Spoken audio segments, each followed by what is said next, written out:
You want your 5-star matches? You want your 30-minute classics? Not me. Big meaty man slapping meat.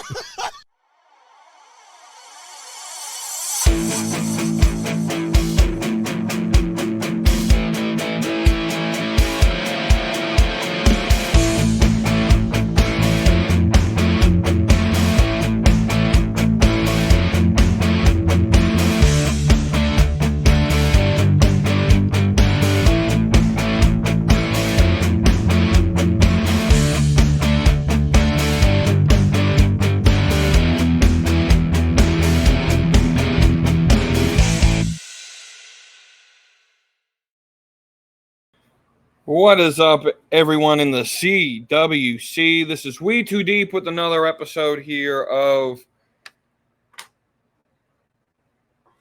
the Slapping Meat Wrestling Podcast. Sorry, I had a little brain freeze there. Yeah, we got a good episode, as you could tell by the name of the episode. We're going to talk the CM Punk drama that's going around the internet.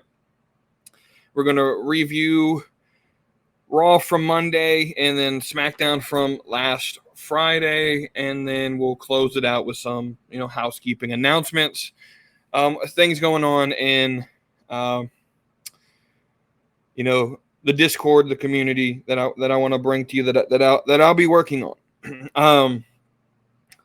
The first thing that I want to get out of the way is just go ahead, follow me on TikTok and X or Twitter. I still call it Twitter, but that's just force of habit. At We2Deep413, WETOODEEP 413. Again, that's WETOODEEP 413. Also join the discourse on the Discord. That's where we talk a lot about the shows, live, as things are happening. We discuss a lot of things, a lot of other things we talk about. So join the casual wrestling community. And with that, let's go ahead and talk about last Friday's SmackDown. And to me, there wasn't really a lot going on that episode of SmackDown. I have to believe that we are in the fuck you Fox phase of the TV deal. It ends at the end of the year. And I would assume that the idea going on is, hey, if Fox doesn't want to renew, they don't want to give us the money that we want for the programming, then we're just going to end the current deal with very little to show on the episode. I mean, we're getting Karrion Kross and AJ Styles. You're getting LA Knight versus Top Dollar, and then and the big thing that they're really going to focus on, I believe, would be the Bloodline. And I believe that we're not going to get a lot on SmackDowns from here on out until a new TV deal is. I believe they're doing just the bare minimum to make the product somewhat watchable, right? But what I do want to talk about is the Bloodline story, because for the first time in the 3 years of this storyline, WWE has me asking, what the fuck are we doing about this story in particular? I don't understand why you would go the route storytelling you will. So I hope that they explain it some more as the time goes on, because I thought for certain that we would take the jealousy angle with this gimmick. With the turn of Jimmy on Jay, I thought they would go the jealousy angle, and it writes itself. Right, it would write itself. Every time Jimmy gets hurt, Jay comes in and takes the shine, right? And I thought that would be the best way to explain why you would turn on him. But they went with the, no, man, I was scared for you. I thought you were going to turn into Roman, and that doesn't make any sense, sort of, at all in the story. It just there's not a lot of sense behind it. And a common response that I've seen, at least in the people I've talked to about it, outside of the CWC, is, oh, well, WWE booked themselves into a corner. What else can they do with this story? There's a lot they could do with this story, right? A jealousy angle would have worked. The only other way I could see this is Jimmy was sort of gaslighting Jay. And this was all sort of the plan to sort of, get at Jay. While I don't agree with how they're going about the story, this at least this part of the story, I've just come to the conclusion they know what they're doing. I don't have to be privy to this information. I'm gonna let them do what they know how to do, because they've kept me entertained for 3 years. With that being said, Jay Uso, at least in appearance, is out of WWE. He's been moved to the alumni section. He went with the whole I'm out of the bloodline, I'm out of SmackDown, I'm out of WWE. Deuces, ooses. Which, by the way, why was that not a t-shirt released immediately after SmackDown? But I think this is enough time to give them a little break, have them come back at some point, maybe at Payback, maybe at Fastlane or Crown Jewel, have Jay show up and come back. And I think what we'll get is either at Survivor Series or at Mania. I don't know where they'll do it. A fatal 4-way for the title. Roman, Solo, Jimmy, and Jay for the title. I believe that should be the Mania match, in my opinion. That's where I believe we're headed. I'm not going to guess any more than that on this story, because every time I try to guess on the story, I'm wrong. Let's move to Monday Night's Raw. And boy, what an episode this was. Of course, you had Becky versus Trish as a match that happened, and that was sort of the big thing. And then Finn versus Cody was the main event. JD McDonough sort of entangling himself into the Judgment Day and their drama going on screen, and I really love JD McDonough. I've been a fan of his since before they changed his name, when he was Jordan Devlin in NXT UK. Been a big fan of him then. But yeah, I mean, I first off, I wish he would have picked up the win in his match. He had a match against Sami Zayn. I don't understand what we're doing with Sami and Kevin right now. If they're both hurt, either have them drop the titles or something, split the titles, do so. We need something with this tag division, because them as champions not doing nothing but playing superhero every week. Like, why does Sami Zayn have to come out and play superhero twice in this episode? I don't know. It made no sense to me to do that. We then have a segment backstage. Chelsea Green's backstage with Adam Pearce, who's trying to strip her of the title, but she stops Pearce from talking, threatens to call lawyers, and then, Pearce asks what should happen. Kaden Carter and Katana Chance come in and say, when you find a partner, we're ready for you. Piper Niven comes in, attacks Katana Chance and Kaden Carter, takes the belt from Chelsea Green and says, I'm your new partner now. And that ends that segment. I really hope that's not where this ends. I know there's a lot of people who would be okay with that teaming. I'm just not fine with it. I feel that there's a lot better you could do. I've mentioned Cora Jade. I've mentioned even JC Jane. There were rumors when Mandy got released or fired that Chelsea Green was going to come in and replace her in Toxic Attraction. That was the rumor at the time. And so I've always said JC Jane would be a perfect fit for her as a partner. And at the same time, Cora Jade as well, I think would even be an even better fit than Piper Niven. Gable comes out.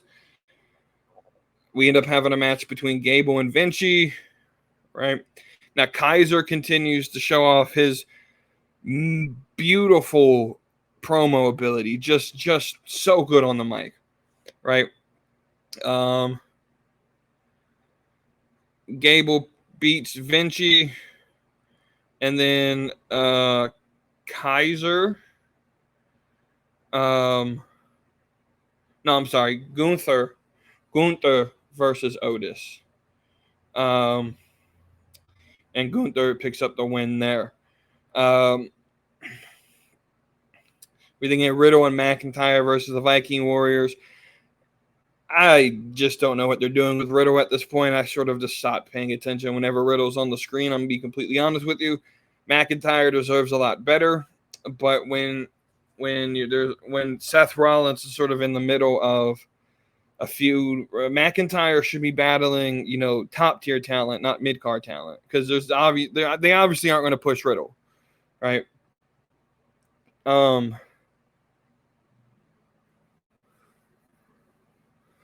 I don't know. I'm not a big fan of Riddle and McIntyre being a tag team. McIntyre deserves better to me.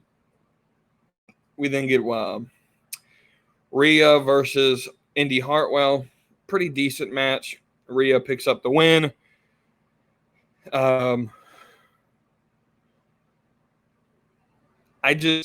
We're 2 hours through the show at this point, and just really nothing really going on. Shinsuke does a promo, but he speaks in Japanese and there's no subtitle, so I have no idea what he said. And here's the thing. I don't care that he speaks in Japanese. I care that they don't subtitle it. If they're going to have him speak in Japanese to an American audience, you have to at least put English on the screen for us to know what he's saying, because I have no idea what's going on. All we find out is Nakamura wants the world title, right? And so I attacked Seth Rollins because I want the title. Well, everyone wants the title. That makes no sense. If you think about that from a storyline perspective, everyone wants the title. That's not Seth Rollins, because Seth Rollins has it, so he doesn't want it because he has it, right? But everyone else who's not Seth Rollins, face or heel, wants the title. So if it's just based on want, wouldn't everyone go up and attack Seth Rollins? To me it's a very lazy story. And then of course we get Trish versus Becky. The match was it was a snooze fest. I was over there. I stopped caring about it. Now I'm gonna be completely honest with you.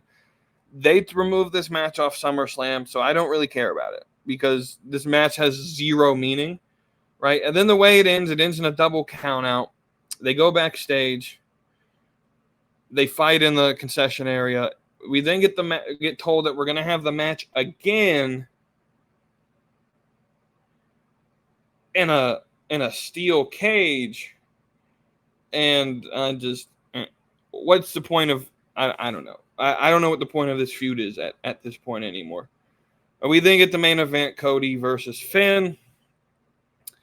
Cody picks up the win. And Sammy comes out, right? And then, yeah, I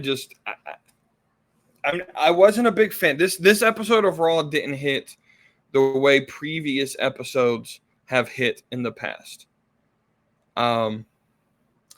So I felt like it was a very lackluster episode. And so hopefully things start to pick back up as we get towards Payback in literally 3 weeks, almost 3 weeks, less than 3 weeks at this point. Like 18 days. So So 2.5 weeks until Payback. So you need to start preparing us for what's happening, and that's sort of my big problem with these quick turnarounds on these Premiere Live events. Is it doesn't give enough time to grow new stories, right? Because so much has to happen in 2 to 3 weeks to build up to the match happening, right? And so I don't know. I wish they would. I'm fine doing 12, but if you're going to do 12 shows, like if you're going to have SummerSlam on, I guess it was the first weekend of August, so you do get a full month. I wish like you had like 8 weeks in between pay-per-views. Or even if it was just like 6 weeks so that you can take the week or two after the pay-per-view to sort of explain what happened and to set up the new story rather than just ending it on one night and then picking up a new story right after and having to speed through it. Just to build like reasoning and all that to the stories. So again, not a lot to really talk about there with Raw or SmackDown. Not a lot happened that I really wanted to talk about. Let's talk about CM Punk. This is going to be where we'll stay for most of the show. I have a lot to say about the CM Punk drama. I have a lot to say about the CM Punk drama. I want to pull up everything that was said or what we know so far, so I can give you context, and then I'm going to lay out how I would handle this drama. Because at the end of the day, you can't just sort of act like, oh, this happens, this is wrestling, this is what happens in the locker room, and ignore it. I mean, you can ignore it, but it's never going to stop. And I think it's a bad look on AEW, I think it's a bad look on AEW to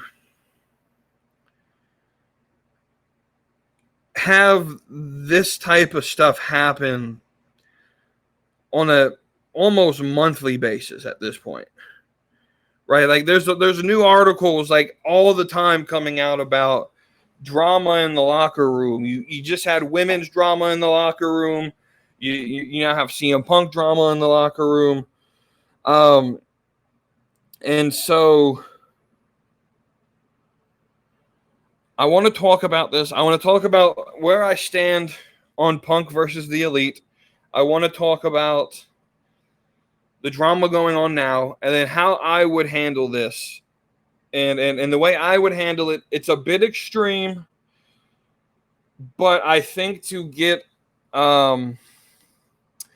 to get people to understand that you mean business, you have to be a bit extreme. You do. You just have to be extreme to tell people that you mean business, right? It's just what has to happen. And so the context of this is CM Punk, as we know, what was it, almost a year ago now, got him and the Elite got in a fight. He got sort of suspended. They brought him back with the beginning of Collision. And where we're sort of at now is it was reported over the weekend that Ryan Nemeth, if you don't know who Ryan Nemeth is, that's Dolph Ziggler's brother in real life, like real life brother. He was called to the arena, and then when he got to the arena, at some point during the day before the show happened, he was told he wasn't going to be on the show. He could go home. Now, I need to explain why this thing this sort of thing, like I can understand why Ryan Nemeth would be upset with this, because as AEW allows you to work indie shows, right? And so I would assume that part of that is, hey, if you have an indie booking, we're not going to use you, right? But I would assume the contract when you sign with AEW is if we need you, we need you to be on call for whenever we need you, right? And so I don't know if Ryan Nemeth had to cancel indie bookings or cancel a booking doing something else or what, but let's just say he did. And then he gets to the arena and then gets told, hey, go home.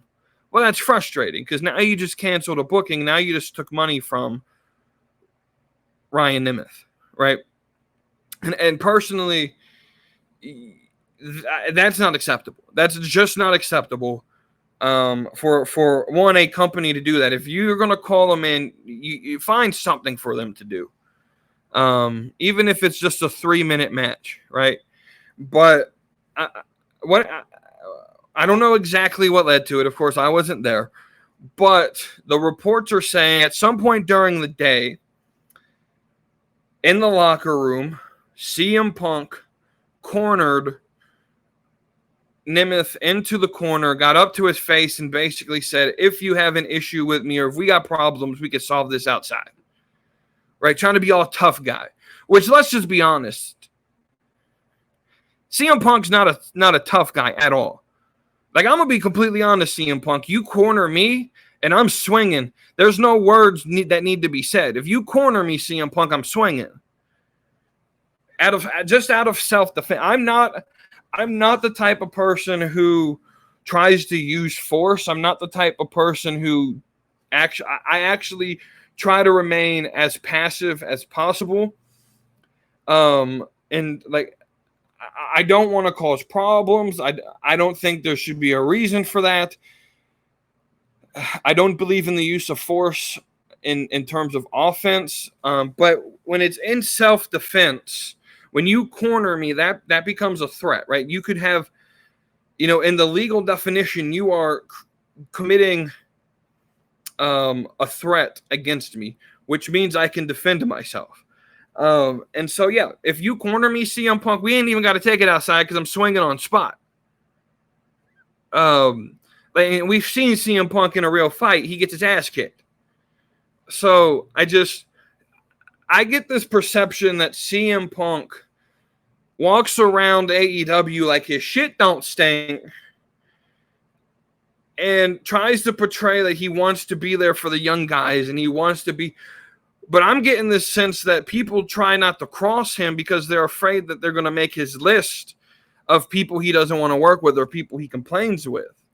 And that's just a poor work environment. And I would understand why no one would want to work in that work environment. And then to corner someone and to get in their face.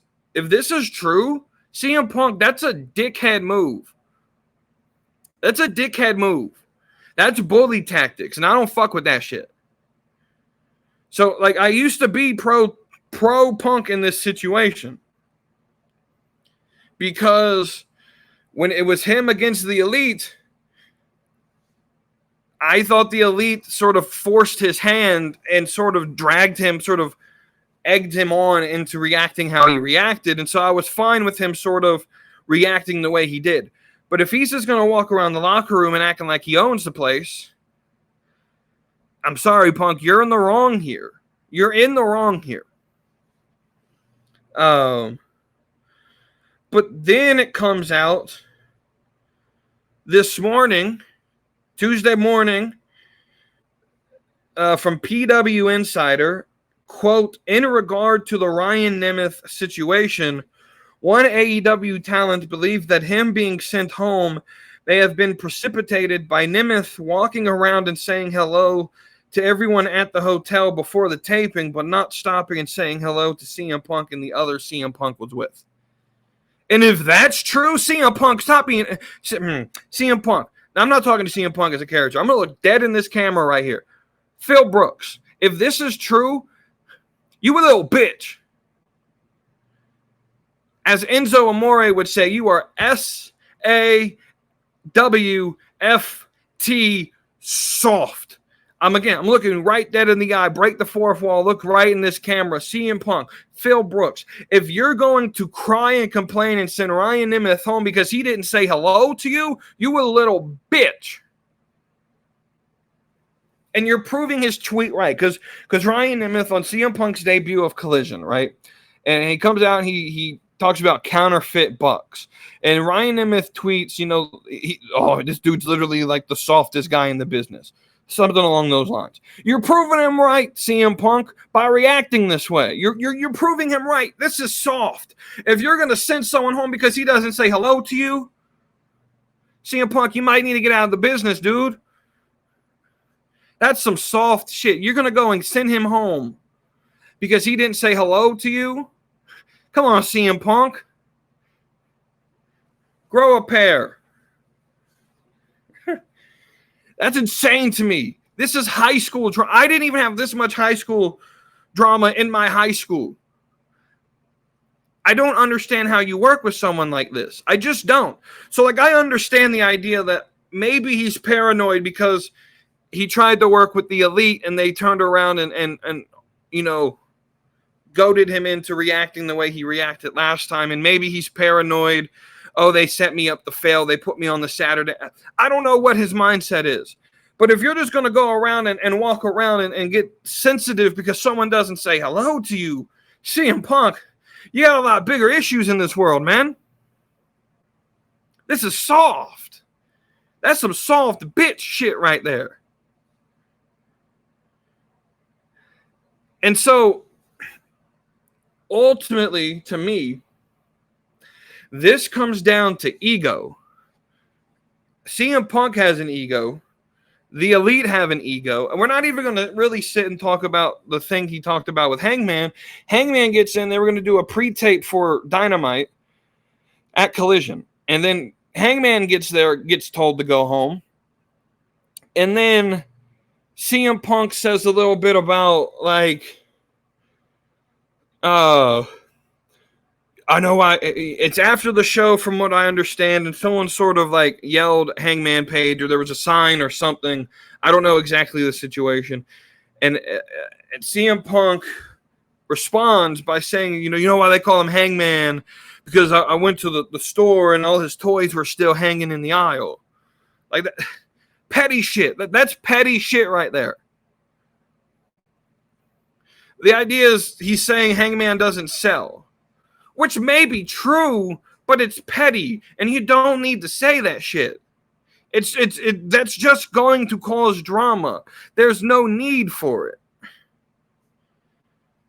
The only way this is justifiable is if you turn it into a story, and there's nothing to point me in that direction of this is the story. This just sounds like drama. That's all this sounds like is, hey, we're going to have drama for the sake of having drama. And so ultimately this comes down to Tony Khan because he's the boss here. Now, I'm going to pretend to be Tony Khan for a minute, but I can't be Tony Khan the way we know Tony Khan is now. Tony Khan has zero credibility in that locker room. He has zero balls. He doesn't have the ability to stand up to some of these big ego talents, or else he would have already done it.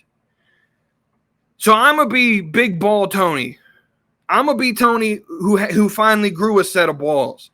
And I'm going to tell you how I would have solved this. And I would have solved this the first time it happened, the day the fight broke out at All Out last year.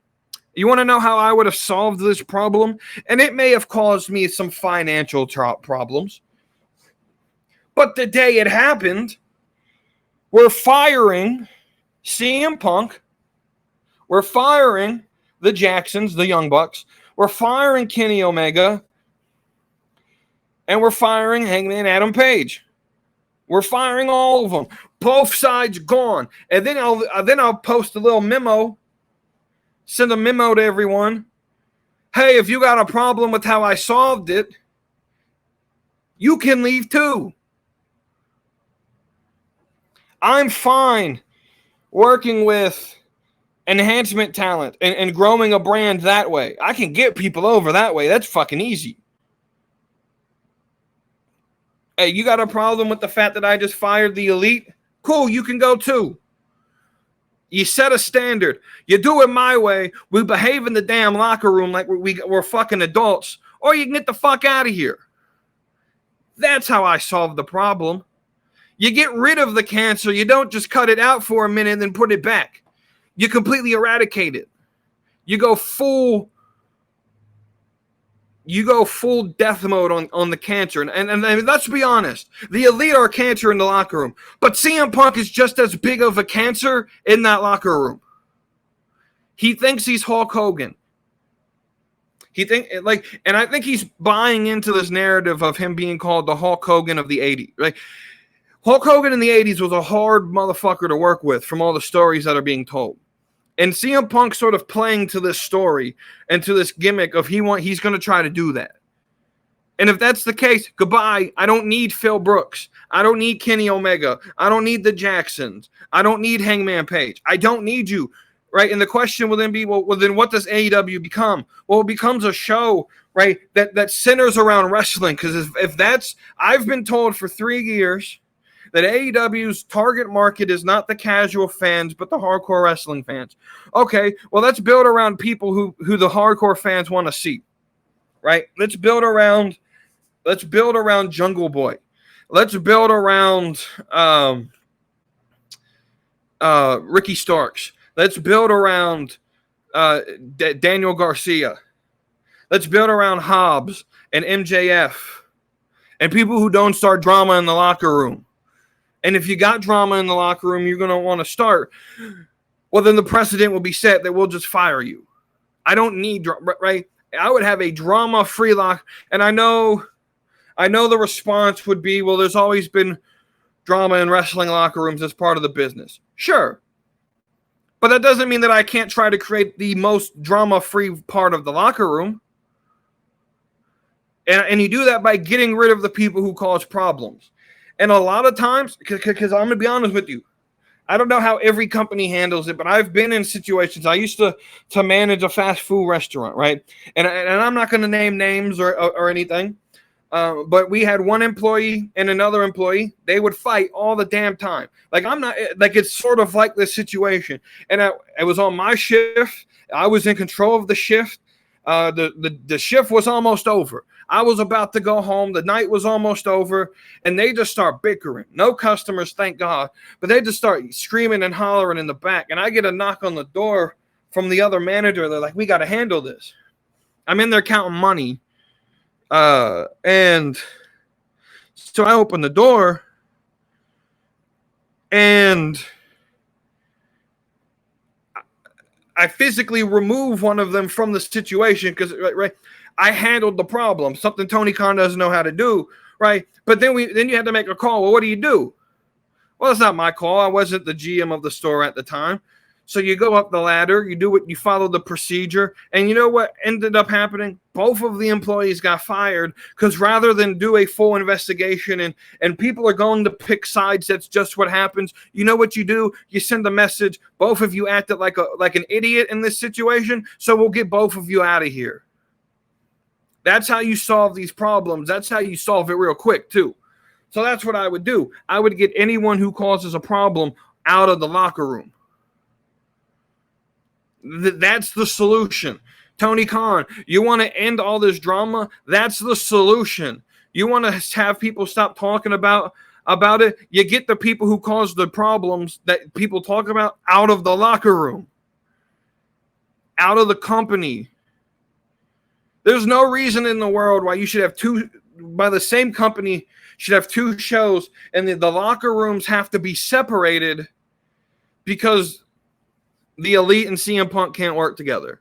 That's not for me personally. That's not a work environment I would like to be in. I'm gonna be honest with you. If I was an AEW employee, a wrestler, and that was the situation that was going on, and I had to sort of watch who I spoke to and walked on eggshells. Hey Tony, deuces, ooses. That's how it is. I don't like being in that type of negative environment. It just creates a bad work environment, which creates a bad experience for everyone involved. Right? So, yeah, I would fire Punk. I'd fire the Elite. I'd get rid of anyone, and anyone who wants to talk back and try to pick sides, you can go to. That would be the message that would be sent. And that's the message I believe Tony Khan needs to send to the situation, right? There's no reason, right, why CM Punk needs to be in the news every fucking week because he can't get along with certain people. Like that's crazy. That's insane to me. That would even be considered acceptable in a workplace environment. Yeah, I don't know what really else to say. I want to know what you guys have to say about it. That's the main topic I wanted to talk about with this episode.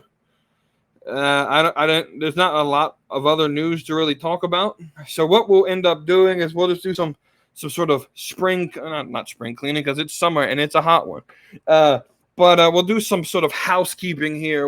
Some things going on with this show and other things that I'm doing. The first thing is Queen City Pro Wrestling. I'm gonna go ahead and announce it. I've thought long and hard about this. I just don't have the time to work on Queen City Pro Wrestling. I just don't with my normal job and then doing this show and just other things going on in life. I do need some free time. So I'm cutting some things out that aren't necessary for me to do. And Queen City Pro Wrestling is one of those things. I want to be open with everyone. I enjoy doing it, but it started becoming to the place where it became a chore rather than something I enjoyed doing. And I always sort of just got to Tuesdays when I would do commentary, and then Saturdays when I would record the episodes and be like, I really don't want to do this, right? And it sort of became forced. And so with that, Queen City Pro Wrestling, I'm going to shut that down for now. And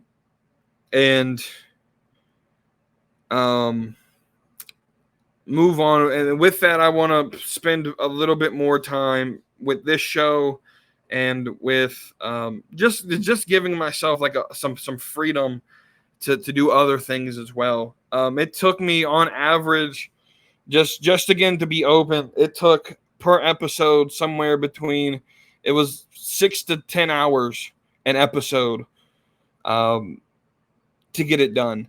And so it was just time consuming, and I don't really have that amount of time to put into doing that at the moment. If this were to ever become like a full-time thing where I could just podcast and do that, I would do it because I would have time to do it. But with my normal work schedule and everything else, we're going to have to put that on hold for a minute, probably for a while. With that, though, something I have enjoyed doing is the 2K tournaments that I've been doing.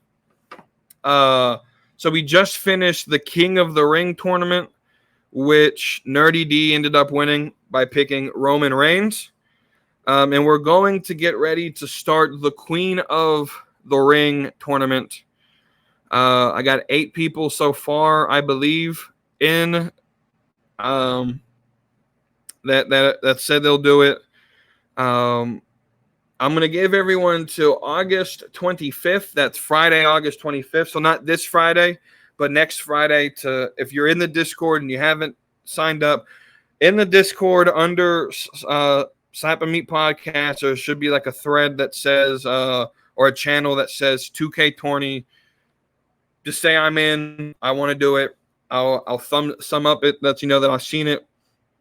And on the 25th, I will create the draft order. We can find some time to draft the women that we'll pick. Depending on how many we get, we'll probably do 2 wrestlers per person again. And I'm looking to start that at some point in the next 2 to 3 weeks. Probably the beginning of September is when that tournament will start. Those aren't as time consuming, and I enjoy those a little bit more. It's a little bit more competitive. It's a little bit more community centered. And so I think I want to stick with that over Queen City Pro Wrestling for now. So I know a lot of people, or some people, were into Queen City Pro Wrestling. I'm going to have to put that down for now. And hope maybe in the future I'll pick it up when I have more time to do it to the best of my ability. Because I also believe, like, if I don't do something to the best of my ability, I'm not going to do it because it's not the best. And I want everything I do to be the best, right? And then finally, the last thing we'll sort of discuss here is the slapping meat brackets. So we'll pull this back up on the screen. Our matchups over the last few days were Charlotte versus Stephanie McMahon and Rhea Ripley versus Roxanne Perez. And with that, you can see Charlotte and Rhea did pick up the victory. I'm going to be completely honest with you. That Roxanne versus Rhea battle at one point was 3-2. Rhea 3, Roxanne 2. And I don't know. I feel like if it was a different matchup, Roxanne may have won. I'm going to be completely honest with you. All right. So we'll announce the next two battles. We'll move up to the top corner with Bianca Belair versus Tori Wilson. And then the bottom corner with Tiffany Stratton versus Becky Lynch, which that one I feel could be an upset. We'll see what happens with that one. But with that is where we'll end this episode. Let me know what you guys think. Also, go ahead and submit your questions and topics you want me to talk about on the Saturday episode in the Discord under Slap and Meat Podcast questions and topics. I think there's like 2 different categories. You can just put, I think there's one for like questions and stuff like that. You go ahead and put your topics in there, and I'll answer those on the Saturday episode. Thank you all for watching, and I will see you on Saturday.